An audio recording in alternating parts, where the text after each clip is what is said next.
ବର୍ଷାଙ୍କ ଘରୋଇ ହିଂସା ମାମଲା ମଧ୍ୟସ୍ଥତା କେନ୍ଦ୍ରକୁ ଆସିଲେନି ଅନୁଭବ ସମୟ ନେଲେ ଫେବୃଆରୀ 23ରେ ହାଜର ହେବାକୁ ନିର୍ଦ୍ଦେଶ। ନମସ୍କାର, ମୁଁ ପୂଜା। ଆପଣମାନେ ଦେଖୁଛନ୍ତି ଓଡ଼ିଆ ଖବର ଦୁନିଆ। ଦେଶ ବିଦେଶର ଖବର ଜାଣିବା ପାଇଁ ଆମ ଚ୍ୟାନେଲକୁ ସବସ୍କ୍ରାଇବ୍ କରନ୍ତୁ ଓ ଭିଡ଼ିଓଟିକୁ ସେୟାର ଓ ଲାଇକ୍ ମଧ୍ୟ କରନ୍ତୁ। ନଜର ପକାଇବା ଆସନ୍ତୁ ସମ୍ପୂର୍ଣ୍ଣ ଖବର ଉପରେ। କଟକ ସଦର ଏସ୍ଡିଜେଏମ୍ ଅଦାଲତରେ ଘରୋଇ ହିଂସା ଅଭିଯୋଗ ନେଇ ଅଭିନେତ୍ରୀ ବର୍ଷା ପ୍ରିୟଦର୍ଶିନୀ ରୁଜୁ କରିଥିବା ମାମଲାରେ ଆଜି ସାଂସଦ ତଥା ଅଭିନେତା ଅନୁଭବ ମହାନ୍ତି ହାଜର ହୋଇନାହାନ୍ତି। ବିବାଦର ମଧ୍ୟସ୍ଥତା ମାଧ୍ୟମରେ ସମାଧାନ ପାଇଁ ଅଦାଲତ ବର୍ଷା ଅନୁଭବଙ୍କୁ ହାଜର ହେବାକୁ ପୂର୍ବରୁ ନିର୍ଦ୍ଦେଶ ଦେଇଥିଲେ। ପୂର୍ବରୁ ଧାର୍ଯ୍ୟ ତାରିଖ ଅନୁସାରେ ଆଜି ବର୍ଷା ନିଜ ଆଇନଜୀବୀଙ୍କ ସହିତ ଜିଲ୍ଲା ଅଦାଲତ ପରିସରରେ ଥିବା ମଧ୍ୟସ୍ଥତା କେନ୍ଦ୍ରରେ ପହଞ୍ଚିଥିଲେ, କିନ୍ତୁ ଅନୁଭବ ଆସିନଥିଲେ। ଅନୁଭବଙ୍କ ପକ୍ଷରୁ ମାମଲା ପରିଚାଳନା କରୁଥିବା ଆଇନଜୀବୀ ସମୟ ଲୋଡ଼ି ଏକ ପିଟିସନ ମଧ୍ୟସ୍ଥତା କେନ୍ଦ୍ରରେ ଦାଖଲ କରିଥିଲେ। ଅନୁଭବ ଦିଲ୍ଲୀରେ ଅଛନ୍ତି ବୋଲି ପିଟିସନରେ ଉଲ୍ଲେଖ କରାଯାଇଥିଲା।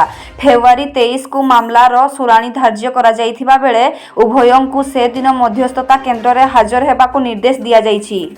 ଏଠାରେ ଉଲ୍ଲେଖଯୋଗ୍ୟ ଯେ ଏହି ବିବାଦର ଆପୋଷ ସମାଧାନ ପାଇଁ ଆଇନଜୀବୀ ସ୍ମିତରଞ୍ଜନ ପଟ୍ଟନାୟକଙ୍କୁ କାଉନସିଲର ମେଡିଏଟର ଭାବେ ଅଦାଲତ ନିଯୁକ୍ତି ଦେଇଛନ୍ତି।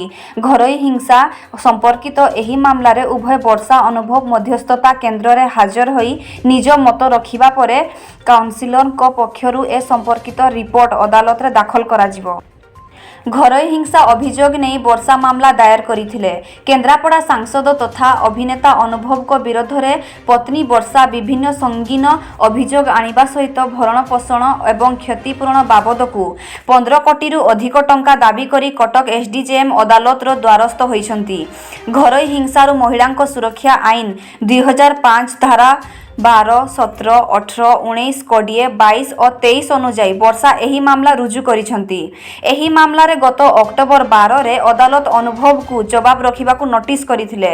ବର୍ଷାଙ୍କ ପକ୍ଷରୁ ଆଇନଜୀବୀ ରାମକୃଷ୍ଣ ରଥ ଓ ଅନୁଭବଙ୍କ ତରଫରୁ ଆଇନଜୀବୀ ରମେଶ ଚନ୍ଦ୍ର ସ୍ୱାଇଁ ମାମଲା ପରିଚାଳନା କରୁଛନ୍ତି। ଦେଶ ବିଦେଶର ଖବର ଜାଣିବା ପାଇଁ ଆମ ଚ୍ୟାନେଲକୁ ସବସ୍କ୍ରାଇବ୍ କରନ୍ତୁ ଓ ଭିଡ଼ିଓଟିକୁ ସେୟାର ଓ ଲାଇକ୍ ମଧ୍ୟ କରନ୍ତୁ।